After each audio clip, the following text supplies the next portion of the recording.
A igreja deve cobrar o dízimo. Dízimo. Vamos falar então agora sobre o dízimo. Adoro esse tema. Eu adoro esse tema. E esse tema é um tema que a gente concorda, tá, gente? Eu acho. Não sei, porque a pessoa vive mudando de ideia com tudo, mas eu acho que esse... Mas é bom, né? A gente não mudar de ideia também. Acho que a gente não pode ser... Então, o dízimo, o medo e a tradição bíblica para a generosidade, né? Porque as pessoas acham que... Muitas pessoas acham que o dízimo está na Bíblia e a gente precisa dar o dízimo. Sim, a palavra dízimo deve estar na Bíblia, os 10%, dízimo, 10%, né? Mas... palavra dízimo estava na Bíblia no Velho Testamento, né? Lá em Levíticos.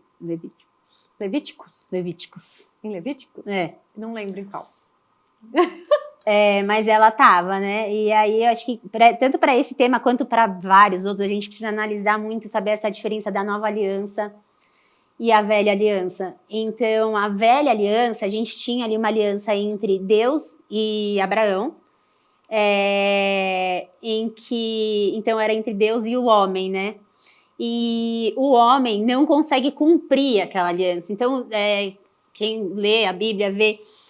meu filho vive, todo dia a gente lê a Bíblia, eu vou começar a ler, ele pergunta assim, eles vão pecar contra Deus de novo? Porque eles pecam e pecam e pecam e pecam e pecam.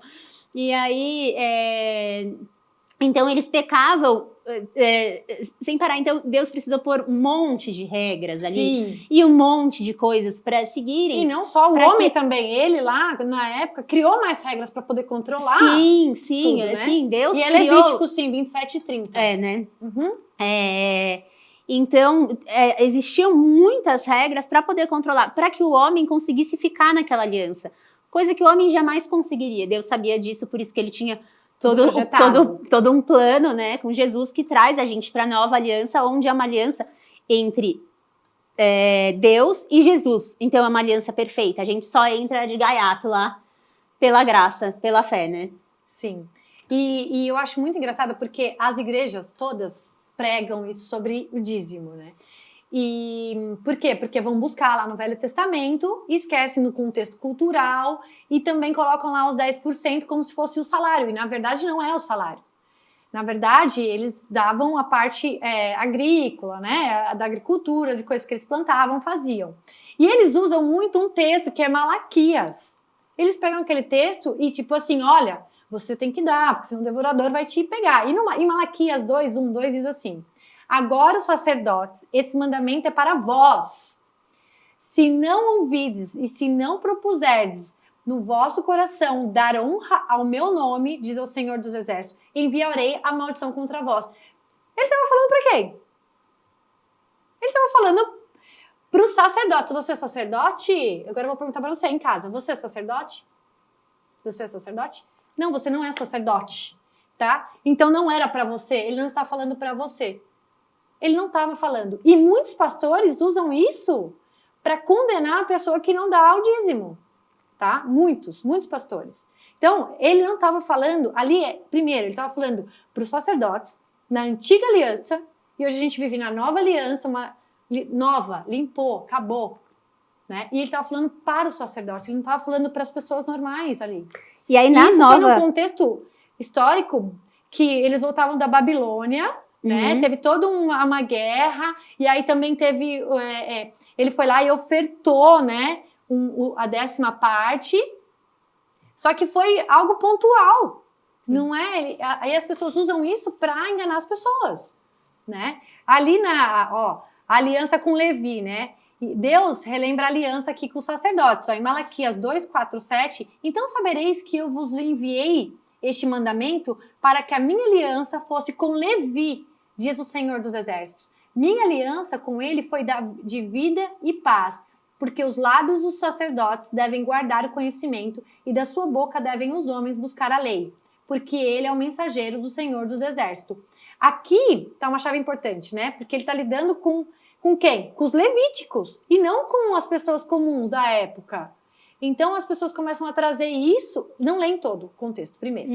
Então você que está indo para a igreja e o seu pastor está falando que você tem que Malaquias 10 e Malaquias e que você precisa dar o dízimo 10%, vai pesquisar. Entra lá na IA, e aí você vai ver lá que isso não é para você. Não, até porque na nova aliança, né, que é a aliança que nós vivemos hoje, a gente tem ali 2 Coríntios 9:7. Cada um contribua segundo propôs no coração e não por obrigação. Então, não existe essa obrigação. E esse negócio do dízimo, né, dos 10%, é uma coisa que me incomoda muito. Porque não vem de coração, é uma obrigação. Então, já vai contra, né, o que está aqui em 2 Coríntios. Pode fazer falta, né? É um valor que a gente sabe que às vezes vai fazer falta naquela casa, vai deixar de comprar um alimento para uma família por uma obrigação que não existe, né? Não. Então a gente tem também Mateus 23:23. Vocês dão o dízimo. Isso é bem legal. Vocês dão o dízimo, mas negligenciam o mais importante: a justiça, a misericórdia e a fé. Ou seja, a igreja não deve cobrar. E ninguém vai, pelo amor de Deus, gente, ganhar um espaço no céu porque paga o dízimo, como muitas igrejas propõem ainda. Propõem ainda e usam aquele Malaquias. E esquecem de citar o porquê de Malaquias. Malaquias foi na época lá da Babilônia, lá que eles brigavam, né? E Deus está repreendendo os sacerdotes e os levitas, porque eles davam orientações erradas para a população que começava a trair, a brigar. E isso tudo gerava uma repreensão, mas não era para o dízimo só, é para tudo, porque o povo estava se afastando do coração de Deus, né? E as pessoas não, colocam isso só como dízimo, esse versículo. E aí colocam essa maldição que eles dizem, né, ser na vida das pessoas, e elas se sentem obrigadas a dar o dízimo. Agora, uma coisa que eu acho, eu frequento uma igreja, né? Vamos imaginar que eu frequento uma igreja, eu não frequento, de novo. Eu frequento uma igreja, ela tá me trazendo grandes benefícios, dá aulinha para os meus filhos, ajuda, Sim, né? Com certeza. Então é uma oferta. Eu estou sentindo no meu coração do Espírito Santo que eu preciso ajudar aquele local. Não, até porque o local precisa sobreviver. É um clube. Exatamente. É um clube. Como qualquer lugar que você frequenta. Então, ele precisa subsistência, ele precisa existir. Então, quem tá ali, frequenta, nada mais justo que contribuir, se puder contribuir. Se sentir no coração de contribuir, não por uma obrigação. E tá lá, né, em 2 Coríntios 9:7. Cada um contribua segundo o propósito do coração. E não por obrigação. Não por tristeza ou por necessidade, porque Deus ama ao que dá com alegria. Só que o dar com alegria não é o dar o 10% do meu dízimo todo mês. O dar com alegria, eu senti do Espírito Santo que aquela pessoa ou aquela instituição tá precisando e eu ir lá e ofertar para ela. Porque, na verdade, quando eu aceito Jesus, eu entendo que nada mais é meu. Tudo é dele. Então, por que eu tenho que devolver algo para ele? Eu não tenho que devolver nada para ele, porque tudo é dele. Aí a pessoa fala, você precisa vir aqui devolver para Deus. Não tenho que devolver nada, porque tudo é Deus. Se eu aceitei Jesus, tudo é dele.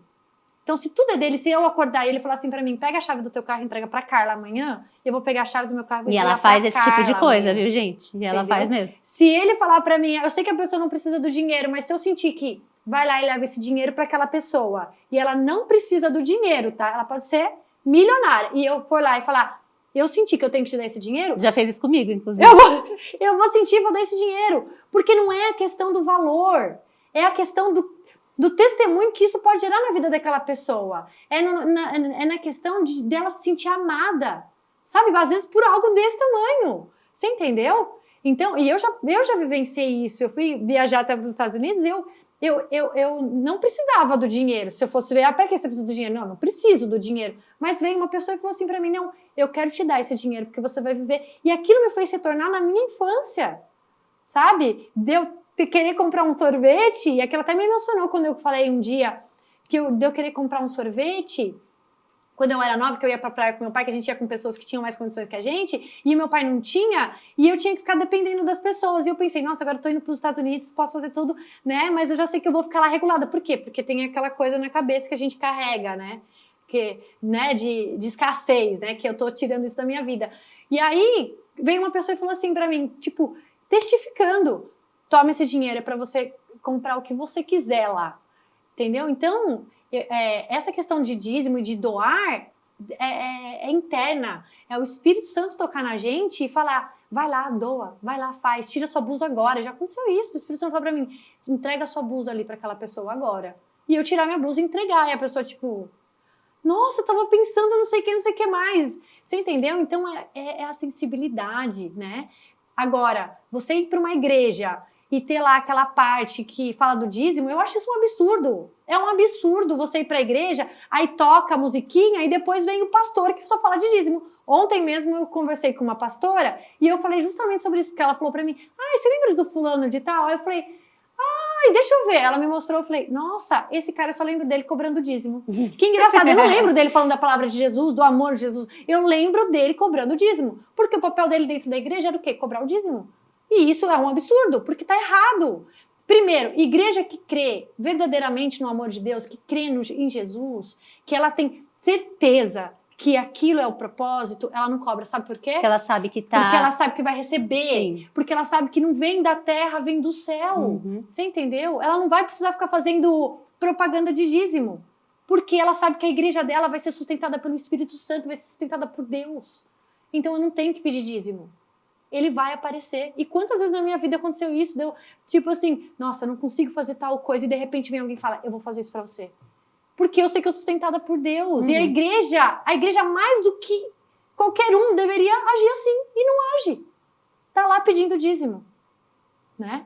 E usando a palavra de Deus como se aquilo fosse obrigatório. Usando a velha aliança, algo que já não nos pertence mais, para convencer as pessoas. Mas então eu não tenho que ler mais a velha aliança? Claro que você tem que ler a velha aliança. Até por uma questão histórica, saber quem é o Deus. E saber como que a gente chegou, ter né? a revelação, porque através do Antigo Testamento vem a revelação para Jesus. Uhum. Lá no Antigo Testamento aparecem várias coisas que traz, como revelando Jesus. O foco principal da Bíblia, mesmo muito antes do Novo Testamento, já é Jesus. Já é Jesus. Então é importante ler. A gente mudou de assunto, eu acho. Já chegamos aqui em outro. Mas, gente, falar de Deus é assim, tá? A gente começa com um tema e é tão grande, né? É tão maravilhoso falar de Deus, porque a gente começa a entrar num tema e a gente vai evoluindo para outros, né? E isso vai se expandindo. E aí a nossa curiosidade vai se aguçando. E aí a gente quer ir buscar. Nossa, cara, o que ela falou... Né? Nossa, olha o que ela falou, vou buscar. E aí a gente começa a buscar, e aí o Espírito Santo sente que a gente está buscando. Sim. E quando ele sente que a gente está buscando, ele fala, filha, eu tô aqui. Eu tô aqui dentro de você não tá me vendo. Né? E eu acho que é isso. Eu acho que a gente precisa começar a buscar, estudar. Principalmente com essa relação de dízimo, né? Porque muitas igrejas fazem isso, e até a igreja católica, eu tô falando católica, evangélica, todas fazem. E todas colocam lá um versículozinho lá do Malaquias ou do que for, pedindo o dízimo. E tá errado. E muitas pessoas até falam, eu sei que é isso, mas eu não posso falar. Não, você pode falar. Você pode falar. Porque eu tenho certeza que Jesus estivesse aqui, não ia querer que você estivesse omitindo. Né? E ele quer o quê? Que a gente seja sinceros e honestos, né? E verdadeiros. Até porque ele, né, nem... tinha uma igreja, o templo... Não. Que igreja tinha Jesus? Ele não tinha templo. Aí falam, mas ele edificou Pedro, a igreja.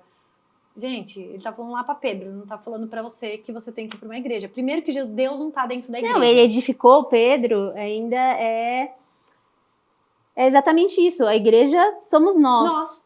Né? A igreja tá dentro da gente. Mas muitos acham que quando ele fala isso, ele tá falando que tá criando uma igreja, um templo. Sim. Né? E não é isso. Não é. Mas isso também é outro tópico que a gente vai falar outro dia.